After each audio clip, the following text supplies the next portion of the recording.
একজন মুসলিম পুরুষের দায়িত্ব কর্তব্য কাদের প্রতি বেশি, স্ত্রী সন্তান নাকি ভাই বোনদের? দেখুন, স্ত্রী সন্তানদের প্রতি ভরণ পোষণ দেওয়ার কর্তব্য বেশি। আর ভাই বোনদের প্রতিও তার কর্তব্য রয়েছে। সেটা হলো যদি ভাই বোন নিরুপায় হন, ছোট হন, বাবা না থাকেন, সেক্ষেত্রে বড় ভাইয়ের উপরে তাদেরও ভরণ পোষণ দেওয়ার কর্তব্য হয়ে যায়। অর্থাৎ ভাই বোনদের ভরণ পোষণটা সবসময় বড় ভাইয়ের উপরে বর্তায় না, কিন্তু স্ত্রী সন্তানদেরটা সবসময় বাবার উপরে বর্তায়। অতএব দেখতে হবে যে পরিস্থিতিটা কেমন। যদি এমন হয় যে ভাই বোন ছোট, বাবা নাই এবং ভাই হিসাবে তার কাঁধেই দায়িত্ব আসে, তাহলে সেক্ষেত্রে স্ত্রী সন্তানের মতো তাদেরও ব্যয়ভার বহন করা তার কর্তব্যের অংশ বিধায় সেই কাজটি কিন্তু তাকে করতে হবে।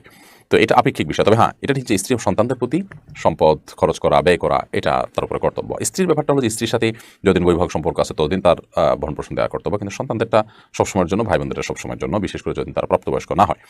আর বোন যদি হয় তাহলে সেক্ষেত্রে মেয়ে মানুষ হওয়ার কারণে বাবা না থাকলে, বড় ভাই থাকলে তাদের উপরে বর্তা যদি অবিবাহিত হয়ে থাকেন তার ব্যয়ভার বহন করা। আর বিবাহিত হলে তখন স্বামী তার ব্যয়ভার বহন করবেন, ভাই তখন